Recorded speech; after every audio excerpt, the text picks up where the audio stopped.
time for the Here's How. And this week, here's how to be creepy. Print out photographs of your neighbours' faces and stick them to ring binders. Then, nick a shopping trolley from a supermarket and go down your street rummaging in the bins, looking for anything that feels personal to the neighbour. Not bank details or anything like that, innit? You're not some form of dickhead. Just things like their old kids' teeth, clumps of hair from old hairbrushes, toenail clippings, old toothbrushes, torn up clothes, scrunched up toilet roll.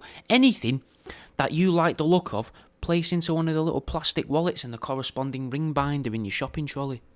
Offer a free naked cleaning service to people. Then, when you get there, explain to them that it's them that have to sit there naked whilst you clean. Otherwise, they have to pay you, and they have to be fully exposed to. If they start covering up with throw pillows or maybe some cleverly placed fruit around the house, then they owe you the full amount for the clean if they're not completely exposed to you for the entire time you're mopping. Stand near a school playground wearing a long waterproof coat and try to sell disposable cameras and SD cards to people as they pass by. When you're in a cafe, go to other tables and lightly gesture to the table saying, "Do you mind if I have a couple, because I haven't got enough?" People are just going to think you mean sugar for your brew or sauce for your butty, but what you're really after is a couple licks of their teaspoons. Grab them and lick both sides of it. Make sure to be polite though and say thank you to them when you're done. Speaking of manners, whenever you do say please and thank you, make sure you pronounce it all like a young prepubescent girl, no matter the circumstance. So you want to say please and thank you and things like that. Thank you.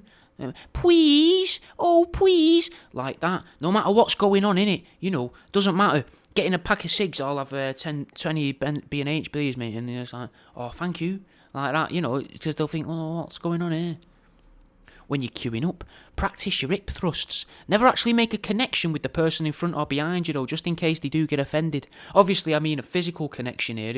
If you are able to make an emotional connection with these people, that might make it easier to eventually come across as creepy in the long game. But short term, making a physical connection might actually be the best way to come across as creepy. Whenever you eat at a fast food restaurant, hover around the tables as you think people are finishing on the benches.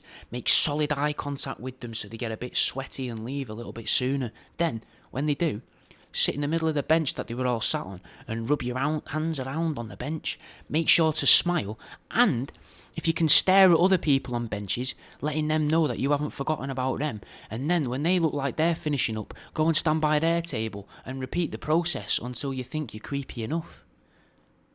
Go to stationery shops and pre-chew the pens that they've got on offer. Don't render them unusable and break the top so the ink comes out. Just leave a few decent chew patterns in the tops of them. Make sure you're wearing a badge and lanyard though to make it seem like you're doing it in a professional sense. Even better, start it up as a little business and then send yourself an invoice requesting that your company does 30 pence an hour in that shop, and only tell staff, "I was sent by head office, I'm contracted to be here." Go to places you don't normally go to and put posters up of your own face with a little warning message underneath that says things like, "Beware, nick a thief," whilst also going around places you don't normally frequent, whilst perfectly describing yourself and giving your real name. Tell people rumours about someone that goes around town offering homeless people money to sniff the gussets. Travel the country, visiting different maternity wards and pace up and down the corridors, whilst paying attention to who hasn't had a man visit or accompany them, and then walk in when it all seems to be kicking off, whilst claiming to be the dad.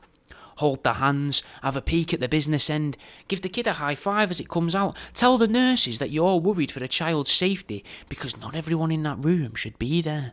Now if you are a woman, pretend to be the woman's girlfriend or wife or sister and do the same. As the baby starts to crown, whip out your portable speakers and start playing some really regal sounding music.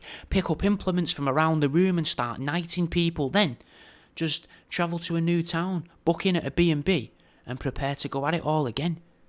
And that's the end of this week's Here's How.